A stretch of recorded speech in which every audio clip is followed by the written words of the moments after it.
Hello everyone and welcome to the new video on the channel. I'm really surprised that a lot of attention gained our last video, and in today's video will be the game a lot of you really requested for a while. I'm talking about the none other game than as Quarry. And before we start into the video, since it's been really very requested, I would like to ask you if you can subscribe to our channel if you're still not. If you're the one of those guys who are requesting this review, please press a like. Then drop in the comments what you think about our review. If you played the game, tell us what you think about it. And let's start. So first of all, we need to speak about the Quarry from the retro perspective.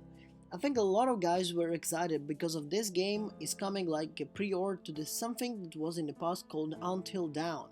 A great game that came as the PS4 exclusive at the time and later on was released even on PC. But the game is great and it has amazing story. What makes Quarry different, better, or whatever? Since that time there was 3 more games coming from the same developers that was called in the name of the other series, which I'm not gonna mention in this video review, but the Quarry is the final, let's say, and or maybe better latest in this kind of series.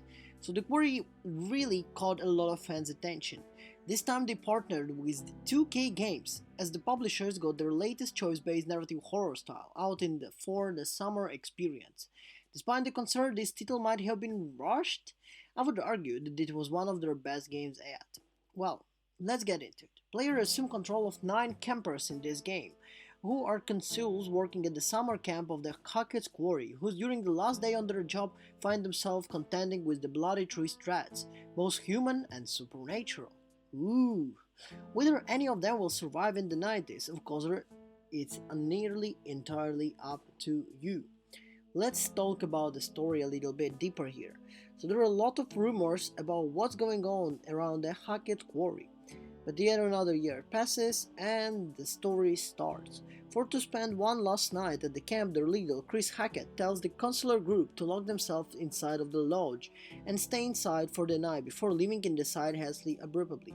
Naturally, a group of teenagers isn't about to listen to the rules of their leader that isn't even there, let alone they are going to home in the morning. Following this series of bad yet expected teenage choices, the worst night of their lives is about to begin. The problem is that they don't even know what there is even a danger to worry about. It's an unexpectedly passive title for the most part, but the same end, if you're not paying absolutely attention, it's creepily easy to miss quarries and let's say something like look down to your phone for a few seconds and you might end up cursing yourself. Let's say the game is relatively generous, with not letting one missed input cause a character's sudden demise. Mechanically, the Quarry evidently hasn't advanced much at the beyond of Supreme's massive games. Moving around still feels like wading through trickles at almost most times. There is no run button and the best you can hope is for the movement speed feels like rather transparent attempt to pad the game. The movie's mode option, where 5 friends can all play the game together on the same console, each friend controlling a different character, has been replaced by a more of a literal movie mod. At least you will be able to check out the director's mod after you beat the game, for a slightly different point of view within a series of the choices to be made. Of course, it's a standard view and director's view to put together that makes the 2-player mod possible. Along the way there will be a collectible. This is an item that gives you a short vision into one of the many outcomes that are possible at some point of the story. Really similar mechanic to Until Dawn to Thames. While each of the game mode looks like they're kind of coming in this style.